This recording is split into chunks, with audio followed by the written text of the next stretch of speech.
It is the FTN Fast Break Podcast, Thursday, January 9th, 2025. What is going on, everybody? Zach Graham, a.k.a. Co Weisenberg, DFS, joined once again by my co-host, Adam Pfeiffer. And if you didn't know that the wild card weekend was close, Adam's outfit can certainly tip you off. Adam, we've talked about a little football, I think, on the last couple episodes, just given the time of the year. How you feeling, man? Um, I was talking to somebody yesterday, actually, like with how my anxiety works with the Bills. Like, if I Uh-huh. wasn't a Bills fan, and I saw the Bills were hosting the Broncos in the first round, I'd be like, oh, the Bills are going to win by like 14. But Yeah. because I'm a Bills fan, I'm like, oh, are they going to lose? Right.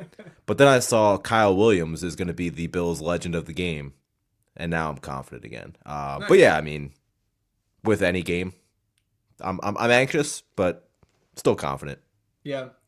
Well, I think that's probably how you approached, well, to a lesser degree, because it's a regular Much, season much, game. much lesser. Like, Yeah. oh, God forbid if they lost last night, they'd be what, 31-5. Yeah. So we did have the much anticipated battle for first place for the best record in the league between the Cavs and the Thunder last night. Huge Cavs victory there. Again, the regular season nature of this game notwithstanding, because I think this is just right off the bat.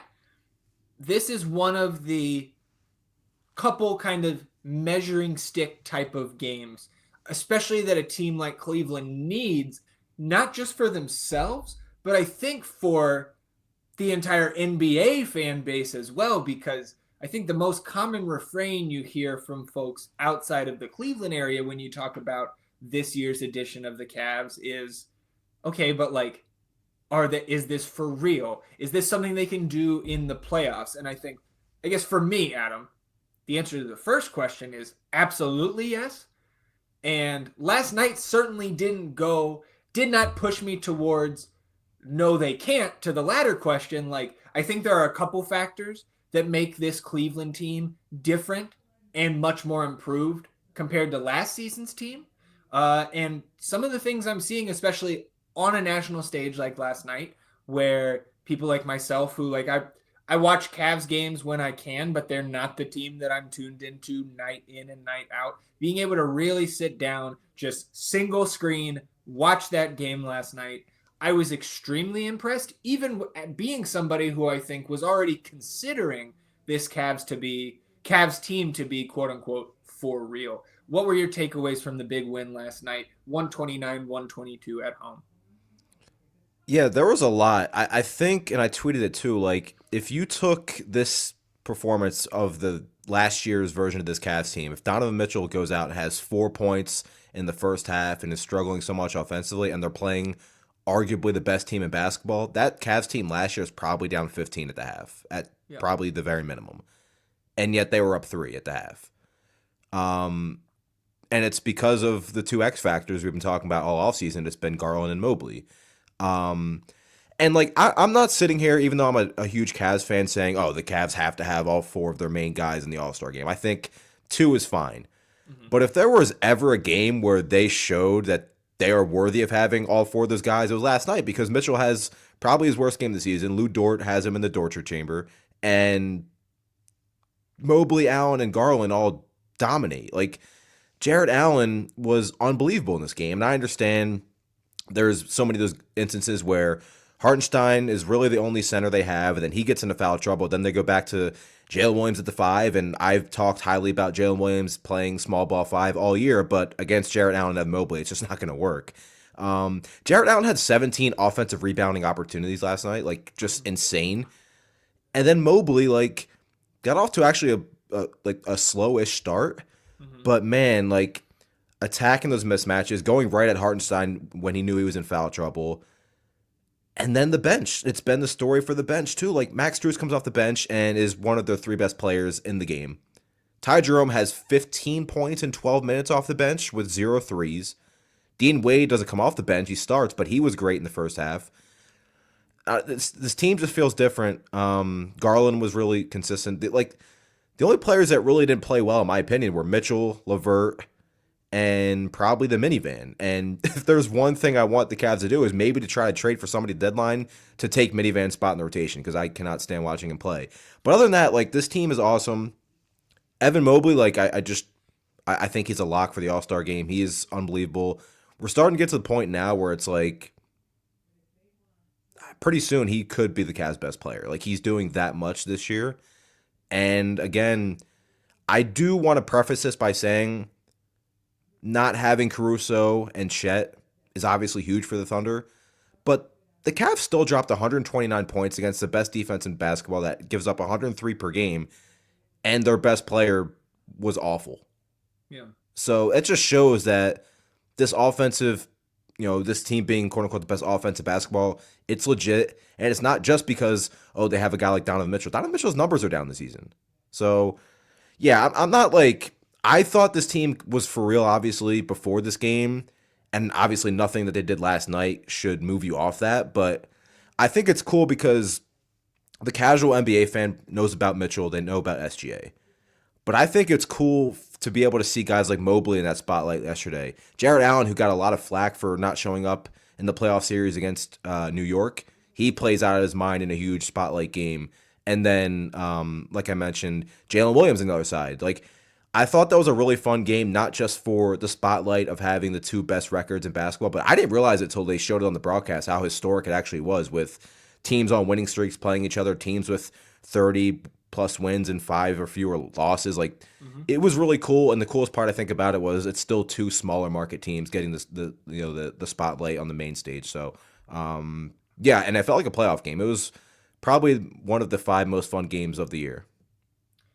Yeah, I think it was on that note, like it was really good for the league to have this game really live up to the billing. That us and the entire kind of NBA media landscape, the hype that we built this game up to be, it delivered. And again, I know you're Cavs guy, so you have watched more Cavs than I have.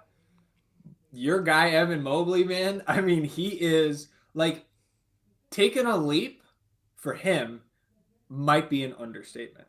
It might be because he has like obviously we've known the ceiling, and I think that ceiling, at least in my mind, has fluctuated over the first 3 years of his career, but this is by far the best I have ever seen him play. That was one of the better games I've seen him play in general through his young NBA tenure here. 21-10, 7 assists, a steal and a block on 8 of 13 from the floor. And then, man, like you look at what JA did last night. Jared Allen, 25 points, 11 boards, 6 assists, 3 steals, and a block. 9 of 11 from the floor. Like you mentioned it.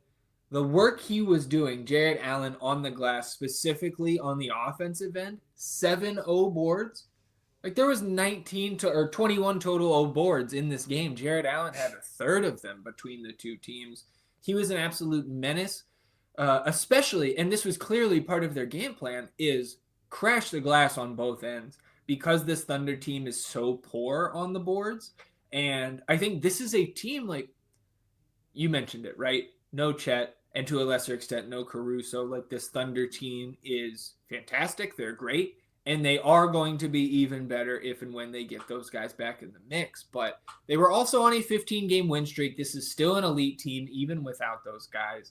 And it seems to me like the Cavs, at least physically, on paper, have a little bit of a recipe to maybe get the better of a team like Oklahoma City in a potential finals matchup because of how oversized they are. And I think that the league and the casual fan would really turn their nose up at Cleveland and Oklahoma City in the finals.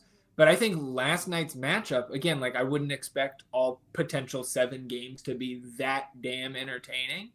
But like from like a basketball, just like nerdy basketball perspective, the matchups, the adjustments, the one-on-one battles we could see. Even you mentioned Dort and Donovan Mitchell. Yeah. Like, the fact you survived a 1 of 11 start from Donovan Mitchell and doesn't happen a year ago at all. Not even close. Not even close.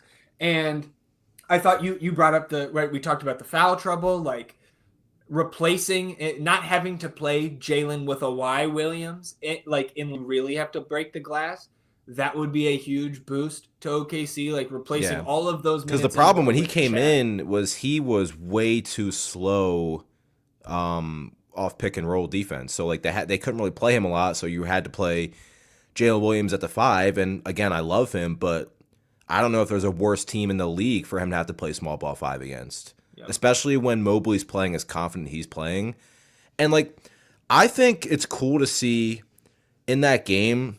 I think you got a really good look at 3 of the most. I don't think Hartenstein's underrated for people who really follow basketball as a facilitator, but those 3 centers in that game, Hartenstein, Allen, and Mobley, 3 of the most underrated passing centers in the league, and Hartenstein almost triple doubled.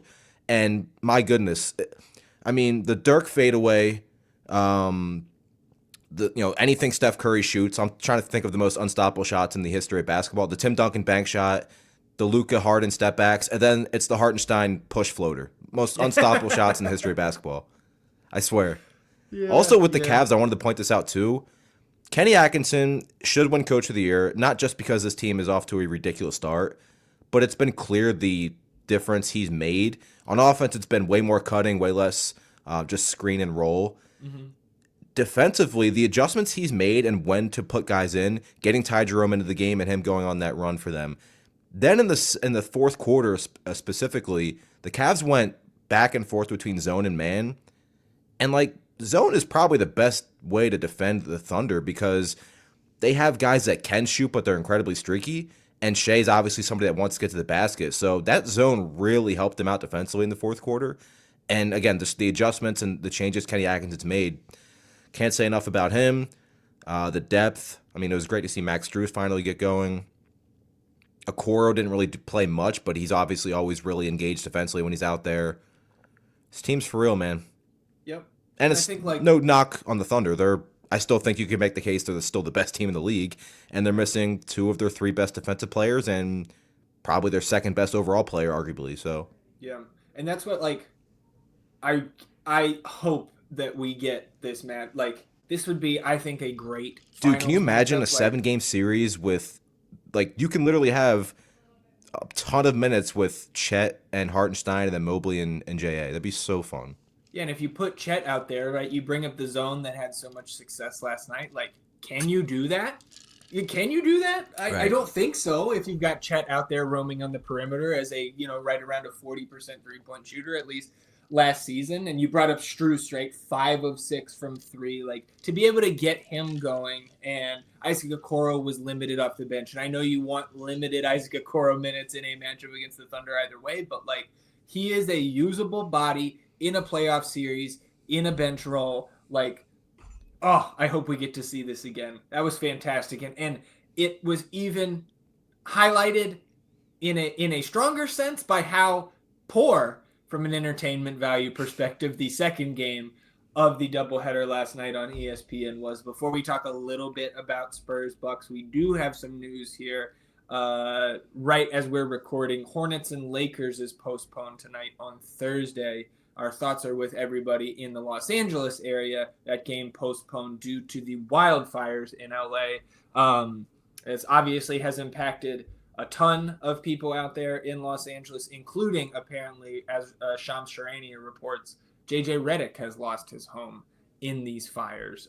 So again, thoughts with everybody. Hope everybody stays safe and that we can get a handle on those soon. So Spurs and Bucks here, Adam. Just a dominant Milwaukee Bucks win here at home. This game was pretty darn entertaining in the first quarter. Like, I don't know if you saw that little scoop up and under finish by Victor Wembanyama that I literally yelled expletives next to my fiance, and she was not paying attention to the game. She was like, what? She thought somebody got hurt. And I was just reacting to the just insane finish by Victor there. And that was about 6 minutes into the game, and that was the high point for me on the night. 121-105, and really the score is not indicative of how not close this game was in the second half. Giannis, for the second time against Victor, just getting whatever he wants. Like, you see the flashes of Victor being able to guard him one-on-one, frustrating Giannis at the rim. He's time after time going to the rim, gets rejected, complains to the official. But then when he stopped worrying about that and just used the physical gifts, the physical advantages he has, size wise, weight wise, mass wise against Victor. Like the one time he drove, put his shoulder into Wembanyama's chest, and Victor flew like 6 feet backwards, and Giannis just laid it in. Giannis 25, 16, and 8 with a block, 11 of 21 from the field in his 36 minutes. Dominant performance by him. But the one thing I wanted to talk about, and I don't know how much I know you're on the East Coast. It's a little bit later for a game like this, especially one Yeah, that I watched the first half. the importance of Brook Lopez, dude, to Yeah. be able to put him on Steph Castle, because the Spurs love running that Castle Wembanyama pick and roll, and to be able to have Brook there to either play in the drop, right, because you don't really need to guard Steph Castle all that closely at this point of his career from three, and to be able to switch, to be able to play in the drop, like, it's just such a luxury to have somebody like Brook Lopez that can be that secondary defender and really help at the rim. And I thought that was something that they adjusted to compared to the matchup we saw between these guys in San Antonio last January, which was the Victor did not play in Milwaukee last year, so we saw one game, and that was a big adjustment that I think paid off in a big way for the Bucks and Doc Rivers. Dude, I thought we were getting a legacy Wemby game because I texted you like within the first minute of the game. Yeah. Wemby gets an offensive putback over Giannis, forces him to turn the ball over on the other end, and then hits that crazy one-leg three-pointer, and then blocks him on the other end. Yeah. And I'm like, oh, this is going to be one of those like 36, 18, 7, 6, and 4 games. And I was watching, and then I ultimately only ended up watching the first half because I had to do some football stuff, and it was getting a little bit later. But yeah, I mean, nice little reminder for you that Giannis is still. We've been talking a lot about like SGA and Jokic. Still a good reminder that Giannis is still arguably the second best player in the league too. What do you think about Milwaukee going forward though with Middleton now coming off the bench? I mean, I think they prefer him to be in the starting lineup, but clearly his ankles were not, like his lower half in general has not been, he's been out more than he's been playing, or at least full go over the last 2+ seasons. Like he has been, whether it's been in the more limited starting role or off the bench over the last 2 seasons, he's been really, really efficient. When he goes out there and plays 22 minutes, like you're not surprised at all when he goes out there and throws up, 15, 6, and 6 in that limited amount of time. But I just have, again, like it's I'm not breaking news, or it's not a hot take that I have concerns about his injury, but like to have this little bit of a setback here over the last week where he missed a game for injury management that was not a back-to-back, it was an island game, and then to shift him back to a bench role to make sure they manage those minutes and keep them more in the low 20s after we saw them trickling up into the high 20s in that starting role. That's pretty disheartening for me. And like I think this is a team, and they are a little bit limited in terms of their flexibility because they're a first apron team, or actually no, they're a second apron team, so they can't aggregate. So like this is a team that is in desperate need of a move because I think they are, to me, pretty clearly a top 5 team in the East, and Giannis can keep you competitive in any matchup, but like to really, for me to take them seriously come April and May, they need to make a move, and there's just limited avenues for them to do so. Yeah, otherwise you really need like Torian Prince or Gary Trent, like one of these dudes to just really step up, and they're just not consistent players. It's why they've been, not so much Gary Trent, but Torian Prince has played across the league. Like they're just not players you can consistently get production and stable minutes out of for a 7-game series. So, but I do think like for the time being, until Middleton can, if he can get to 100%, like having him not be full strength against some more of the backups, and so a lot of those minutes will probably help. Yeah, and the Bucks do this 2 of 12 from Bobby Portis, like Middleton himself 2 of 7. Like it wasn't an outstanding game from Milwaukee, but a dominant result against San Antonio. And like for the Spurs, like I don't think 52 3-point attempts is where they want to be on a night-to-night basis, just given the lack of elite shooting. You do get, 2 of 5 from Keldon Johnson, which is well above his average this season. Chris Paul, 5 of 6 from 3, but like all of that said, it wasn't even close. Spurs have lost 3 straight. The loss they had on Monday night to the Bulls was very disappointing, I think, for that group. Like, that is a Chicago team that I think the Spurs organization thinks they should be taking care of. And they were up 19. So it's a tough January schedule for them. Of course, hovering in that play-in range out west. A 3-game winning or losing streak can skyrocket you up or drop you down those Western Conference standings. Let's go ahead. Let's put our Wednesday night doubleheader in the rearview mirror. Let's talk trade machine here, Adam. And I'm going to nix our little overlay here with our names so I can share some trade machine trades that I cooked up last night watching those games. I just want to spend a few minutes talking Jimmy Butler. The Suns, I believe, are the betting favorite right now to land him.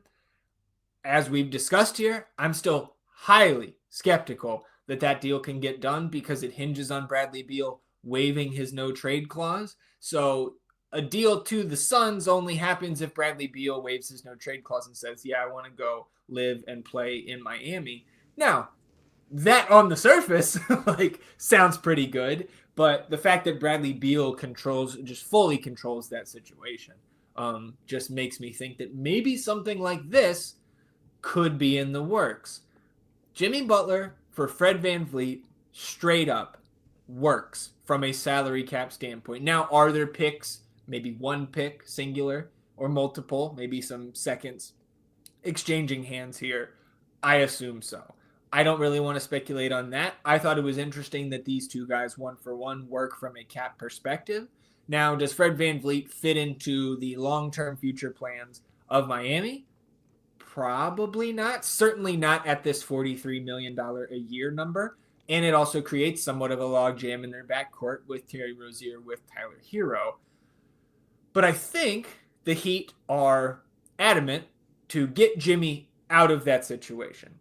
And with the Fred VanVleet contract being the same length as Jimmy's deal, they can also just get out from the goal here is not necessarily, in my eyes, for the Heat to bring back a package that, keeps them competitive in the East and vaults them towards being a contender in the next couple years. I think just acquiring the cap space that getting rid of Jimmy gives you, letting him expire, I think is just keeping him away from the team the rest of the year. That may be an option. We'll see. I think the Players Association may have something to say about that. But you get a similar kind of result here with Fred VanVleet where you can let him expire after 2 years. I believe it is a player option next year, similar to Jimmy. So maybe the Heat do this. I don't think that is all that far-fetched. And from a Rockets perspective, you get a little bit thinner in that backcourt, of course. But, for me, Adam, you have the point guard of the future, and maybe he's not the point guard in the truest sense of the term, but it's time to let Amen Thompson play 30-plus minutes for this team. Amen Thompson is very, very good. You need to look no further than the praise that LeBron James heaped on not just Amen, but the Thompson twins together. I watched that game back. Yeah. And I almost don't want them to trade for Jimmy Butler. Because Amen Thompson, first of all, he destroyed them on the glass. Mm-hmm. And then he would literally grab a defensive rebound and sprint. And it put their defense in such a bind. I don't know, man. This, in terms of flexibility and picks and all that stuff, and where the team is in the standings, this seems like one of the better landing spots for Jimmy. Yeah. But I'm also kind of torn because I like, outside of really Fred and Dillon Brooks, and obviously when Steven Adams gets in there, the young core they have. Uh-huh. I like the pace they play at when Amen Thompson's out there. I don't know, man. Maybe I almost go for a smaller move if I'm the Rockets. Mm-hmm. But maybe I'm also just looking too much into, one of the few games I have watched from Amen Thompson. But he is the one thing I'll definitely agree on is he needs to play as many minutes as almost anybody on that team at this point. He is, I think he's their second best player. Yeah, I mean, he is very, very good. I'm a huge fan of both Thompson twins, but Amen, clearly the guy who's a little bit more ready for a role like that. Now, that does not help Houston and one of their, what I think is one of their shortcomings, and that is shooting. Jimmy Butler is not a good shooter, nor is Amin Thompson. So maybe there needs to be more moves made around Right. the fringes, but I think this does make the Rockets better, even though our trade machine here says they lose a win with this trade in their model. But like, you can make additional moves with this team. It makes sense to me. Like, I'm not in Jimmy Butler's head. I don't know if he values this at all. But he's from the Houston area. He grew up in Tomball, just to the west of Houston. So, like, kind of a homecoming of sorts. This is a team where he would be surrounded by a young, very talented, up and coming core. And he can kind of, for lack of a better term, age a little bit more gracefully, I think, with this Rockets franchise compared to Miami. And like, I don't think Fred VanVleet is long for Houston after this deal either. So this So is makes, Jimmy starting at the 4 in this scenario? well, especially with Jabari Smith is out a month to Right. That's two the months right problem. now, right? But then when he comes back, what happens? I like, could you then put Amin Thompson back into the 6-man role? Maybe. I I don't want think you to. put I think you put Dylan Brooks into the 6-man role, Yes. and you bring Amin in to start at the 1. So it'd be Thompson, Jalen Green, Jimmy, Jabari, and Şengün when I mean, that's healthy. got to be one of the 3 worst 3-point shooting 5-man units in the league, right? Absolutely. So like, can you go out and grab some more shooting before the deadline? Like, can you get Maybe like like, a point guard that can shoot? Like, obviously Fred would be like Fred's a capable shooter, but like, can you get like somebody you don't have to give up a lot for? I'm trying to think of players that might be on the market, but like that would be ideal, or just How about Colin Sexton? that'd be fun. What if you did? All right. Well, this is live content, my friends.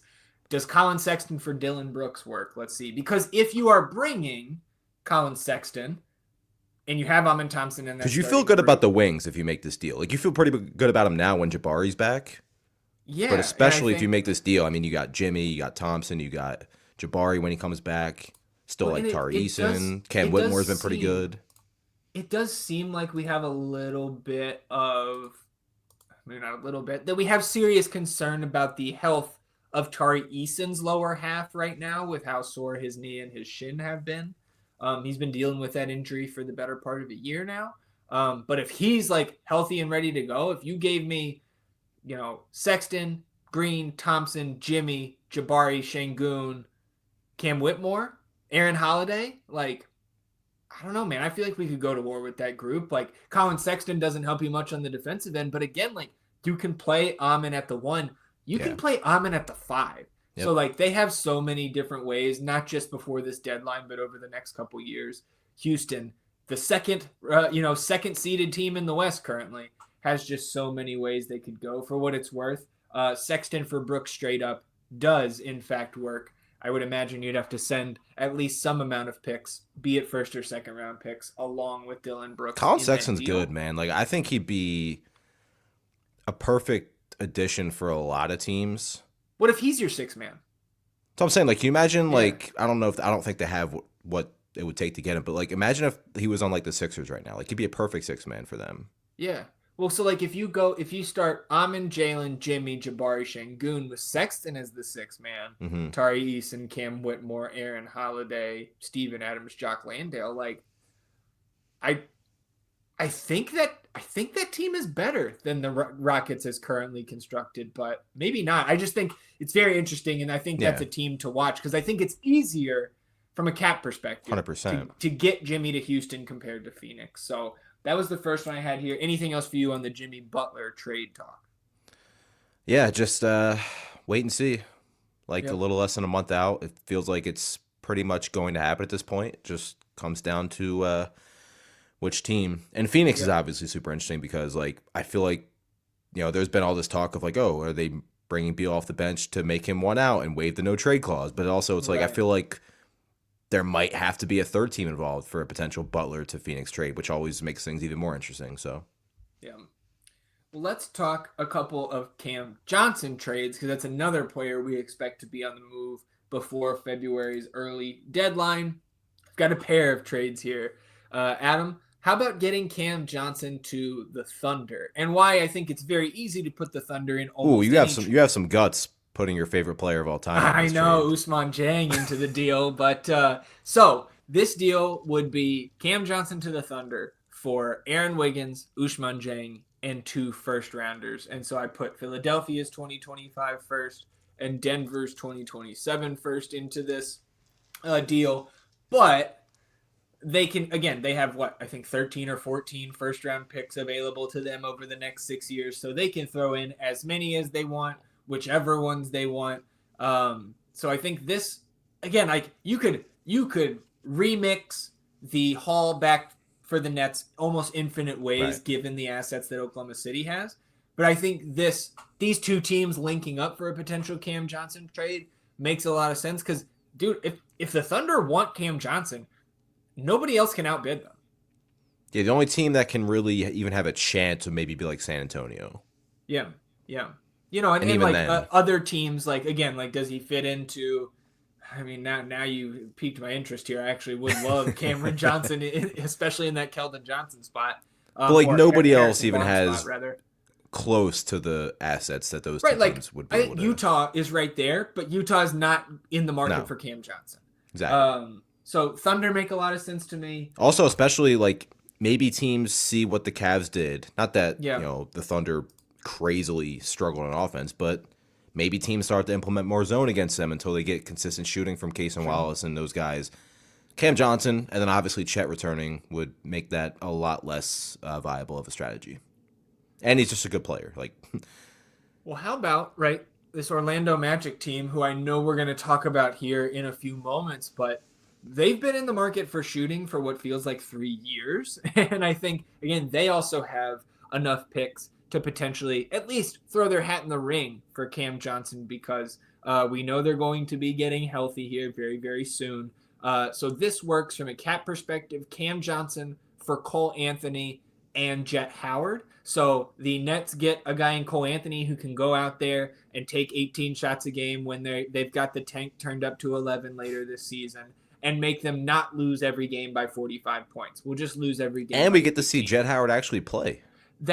And then like that is a young asset that is relatively unproven, getting, short spurts in this Orlando rotation, but like you can really let the leash go if you get Jet Howard to a place like Brooklyn down the stretch run of this season. And then again, throwing in 2 first, because I imagine that it's probably going to take 2 first to pry Cam Johnson away, even if they're highly protected or they're swaps or what have you. But I think the Magic make a lot of sense as a team that should probably be trying to explore talks for a guy like this, because if they're healthy, man, and unless you have anything else to add here, we can go ahead and talk about Orlando and what is about to happen for this team. Yeah, I guess the only question is once they are fully healthy, would Cam Johnson come off the bench? I probably would. I'd probably keep KCP in the starting lineup. Yeah, I think you're probably right? So then you'd have, if assuming health there, would be Suggs, KCP, Franz, Paolo, and Goga. I'm starting Goga. Goga, bro. He's been too good. He has been really, really good. But then you'd expect, right, you'd probably still have Cam Johnson in a 30-ish minute role off the bench. So, like, you're really shrinking that rotation down then. And I think that's a good thing. Like, you don't need or even want a 9 or 10 man rotation when you get Yeah, I to, mean, you have that past the starting first round. five. You would have Cam theoretically off the bench, and then Wendell Carter, Uh-huh. Anthony Black, Tristan Uh-huh. Da Silva. Like that's Uh-huh. probably enough right there, and then Mo as well Yeah, well, and, when he gets back. right, but that'll be next season. So, Right? like, if we're Yeah. trying to make noise here, I think Cam Johnson would be a pretty great addition. Like, is that maybe really, like, 2 first rounders for a guy who might come off the bench? But, like, I don't know. Like, you could lock I him don't even in. think you have to view it like that. Like I think you're just viewing it as somebody that can play 30 to 32 minutes whether he starts or not, and then obviously there's Yeah. upside for more when he does start, and like that can change. Like this team's clearly had some sort of bad luck with injuries. Like why not just go out, get a good player that can shoot, and add to your rotation more, and see what happens. So as a Cavs fan, I don't like that. I don't like the idea of Orlando getting healthier than adding a really good Yeah. shooter. But Yeah. it makes just a perfect amount of sense. Yeah.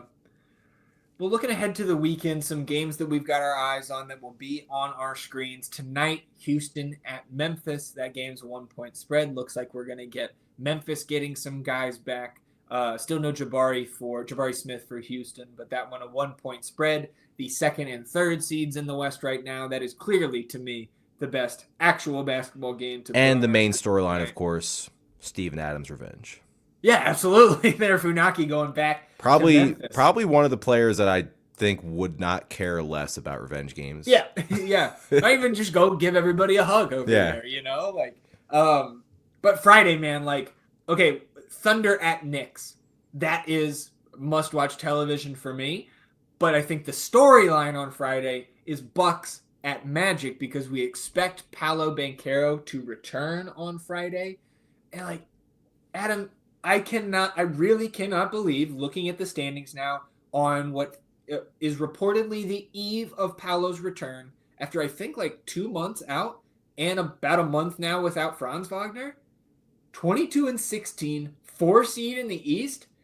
I mean, it's incredible to me that this team is 6 games still over 500. Jamal Mosley, a little sprinkle on Coach of the Year there, but yes. Getting Paolo back in the mix tomorrow night. Let's talk a little bit about the Magic here. Yeah, I'll just get this out of the way. This was my stock up, just the Magic being able. I mean, I believe he was upgraded to questionable, so it's probably a good sign and indication that he will play. Minutes most likely will be limited because he's missed so much time. But yeah, I mean, Paolo, it feels like it was 5 years ago now, that 50-point game he had, but it literally feels like it was that long. Paolo, going into the season, we thought would probably at season's end would be a consensus top 15 player on the planet, and I think he'll get there maybe by the end of the season as long as he can stay healthy. But it's good to see him back. And again, they've also had a ton of injuries elsewhere. It's not like they've just been missing Paolo and Franz. Suggs has missed some time. Mo's obviously out. They've been so banged up, and to not only be we would have been impressed if they were 19-19, just dead even 500. They're 6 games above 500. They've had wins against teams they should have lost to with the players they've missed. So stock up for the Magic, the job they've done, the fact that they'll looks like get their best player back tomorrow going into the weekend. So it's again, Jamal Mosley, shout out to him and everybody involved. This team is, again, when this team's fully healthy, I don't want to play them. Yep. And hopefully Franz is, on the heels of Paolo, a month from now. Maybe after the All-Star break, hopefully we're seeing Franz Wagner Also, back. Tristan da Silva, I don't think he'll win Rookie of the Year, but he's been solid. Wouldn't hate looking at his odds. He just doesn't really get enough opportunities, especially when these guys get back. But yeah, he's been really, really solid. Saturday night, Wemby at LA. So I guess with the LA game postponed tonight, the Spurs don't play, just Wemby. Yeah, Wemby versus LeBron. That is the game. That is the matchup we all want to see, and Wemby against Anthony Davis too. Yeah. We have seen plenty of matchups between these two teams with Victor Wembanyama active. It has been highly entertaining to watch him go up against these two future Hall of Famers. And I think this is the first of 2 games. I believe they also run it back in LA on Monday night. So not necessarily a must-watch there because you'll get another opportunity on Monday, but then you go to Sunday. We've got Bucks at Knicks, so I'm going to be watching multiple Knicks games here this weekend. And then if you want to see, what time's that game? I think that's early afternoon. But if you want to see a murder, Adam, I'll be missing that game. Yeah, the Thunder at Wizards. I think you'll be missing that one too. But that might be what was it? Memphis that won by 60 last year or whatever it was. That might be this year's version of that. Yeah. So looking just to make sure on that Sunday schedule for you. Milwaukee at New York. That'll be 3 p.m. Eastern. So probably no Adam fight. It'll be in there. Hopefully with Mitchell Trubisky in the game by then. That'd be great. Yeah. If you could be, happy viewing that game. Yeah. But I'll also be with friends getting ready to watch the Eagles. So basketball will unfortunately not be on my television very much on Sunday. Yeah. We'll close out episode 36 of the Fast Break podcast here with our stock up, stock down. I will start today, Adam, with my stock down, and that will just be the Phoenix Suns. 2-8 in their last 10, 3 games under 500. They are a game out of the play-in here in the West, and I just think we kind of talked about it on Monday's episode as well, but I don't think the lineup change from Coach Budenholzer to put Beal on the bench, to put Nurkic on the bench, bringing rookie Ryan Dunn into the starting lineup, it has not done wonders to kickstart this team and try to rocket them up the standings here. Beal controls this entire trade situation. He basically holds the franchise hostage at this point. it just there's not a lot of good vibes emanating from this Phoenix Suns franchise right now. So they are my stock down here on episode 36. What do you got? I'm going to go with an interesting one that I kind of thought of while we were talking before we hopped on the podcast. I'm going to go, this is weird. I'm going to go with most of the teams in the NBA outside of Portland because there was a player I would love for any team to trade for, and it's Jeremy Grant. Yeah. And with the way his contract is, it's just going to be almost impossible for these teams. And it stinks because I would love to see Jeremy Grant, like, when he was with OKC in Denver, like playing winning basketball, he was a really impactful player, and he's actually gotten better since then. He's obviously got more opportunities, but you know this. I'm very high on Jeremy Grant as a player. He's obviously been banged up for a little bit, but just his contract is going to be so almost impossible for teams to trade for him right now. And on a with the Jimmy situation, it made this trade deadline look a little bit better. But prior to that, it looked like it was going to be like which Brooklyn Nets get traded, will Zach LaVine get traded, and that's about it. But I would love to see Jeremy Grant go play on a winning team. That's kind of where my stock down is. I guess Jeremy Grant and other teams not named Portland. Yeah, yeah. Well, like I saw somebody speculating, I think last week about Jeremy Grant potentially being traded to the Lakers, and like, would that be great for 1 year? I think yes, but like, You with better like win. right, and like, I just don't think a team like the Lakers is going to put Jeremy Grant on their cap sheet for the next 3 years left on this deal. Like, I don't know. I think that's a good stock down, good call by you. I know you mentioned or the Orlando Magic were your stock up, so I'll go ahead and close this out. My stock up is the Detroit Pistons. The Pistons, 19-18, 5-game winning streak. Adam, What they win last year? 13 games. Something like that. And they have 19. They're over 500 in January for the first time since 2018. I know, like, this is not the last episode before the trade deadline that we're gonna mess around with the trade machine. I think they're the only team right now with any sort of substantial cap space. I think about $19 million in cap space. So I think I would be shocked, I think it's fair to say, if the Pistons weren't at least involved in a trade where they're taking on some other team's salary dump, picking up a couple picks, expiring deals and the like. So things are looking up there in Detroit, even the week after that gruesome Jaden Ivey injury. And like, I don't know, man, it's like, it's good vibes. 5 games in a row, we're above 500. They're in the play-in. Like, if we were pre-play-in era, they're the 8th seed right now, dude. Like, this good vibes in Detroit. Stock up. Yeah. Talking about like first time All-Stars, I mentioned Mobley should be a lock. Cade is definitely a lock. I mean, it's not going to happen, but like you could make the argument he could start the All-Star game, and I wouldn't really like. It's not going to happen. It's going to be Brunson and Mitchell, but like he's been that good. Or LaMelo. Yeah, or LaMelo for sure. I mean, he was leading the first vote. I know we got the second round of voting in today, but a lot of it too is like voting. LaMelo might be my 101 of players I would want to see in the All-Star game. Yeah. That's a huge part of it. With obviously he's been amazing too. And then you have like a team that all of a sudden looks like they could. Like I mention this all the time with these young teams like Cleveland a couple years ago. Like if you have a chance with a young core for the most part to play meaningful basketball, why not make a push for the play-in and get that experience for Cade and these guys? You have flexibility. You have the Tim Hardaway expiring. You have cap. You have picks. Like maybe they could be a team that's in the market for, especially after losing Jaden Ivey. Maybe they could go out and get a Cam Johnson. Maybe even Zach LaVine as like a 1-to-1 replacement for Ivy. Like somebody. Like I think it'll be really. They become probably one of the most interesting teams for me to watch at the deadline. Whereas a week and a half, 2 weeks ago, I was like not really considering them because nobody ever thinks, oh, the Pistons, maybe they could be buyers. But I mean, why not at this point? The East, outside of the top 3, 4, is kind of wide open. Yeah, and what a playoff berth could do wonders, I think, for that fan base. Just like somewhat similar to what we saw happen in Sacramento a couple years ago, but like obviously Detroit also needs to continue to have an eye on the future and not really go overboard this year, especially with Ivy out for the rest of the season or the majority of the rest of this season. Like they're building something here.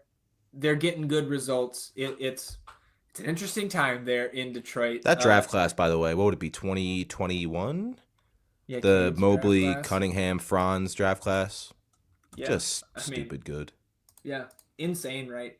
Cade, Jalen Green, Evan Mobley, Scotty Barnes, Jalen Suggs, Kuminga, Franz Wagner, Josh Giddey was in there. Was that Şengün? Şengün at 16. That was when I was screaming in my apartment that year that they didn't take Şengün. They took Josh Primo, Trey Murphy, Jalen Johnson at 20. That's a sick draft class. Right? Isaiah Jackson, Keon Johnson still floating around the league, Quentin Grimes at 25, Cam Thomas at 27, Santi Aldama at 30, Herb Jones at 35, Ayo Dosunmu at 38, Deuce McBride at 36. What a class that was. Really good. All right, everybody. That'll do it for us here on episode 36 of the FTN Fast Break podcast. I'll be back with Mike Randall on Monday, and then Adam will be here this time next week, hopefully still with a big old Bills smile on his face. Might not be here Thursday if the Bills lose, to be honest with you. Say, enjoy your wild card weekend, everybody. Enjoy your NBA weekend, everybody. We'll do the same, and we'll see you back here on Monday. Till then, he's Adam, and I'm Zach. Goodbye.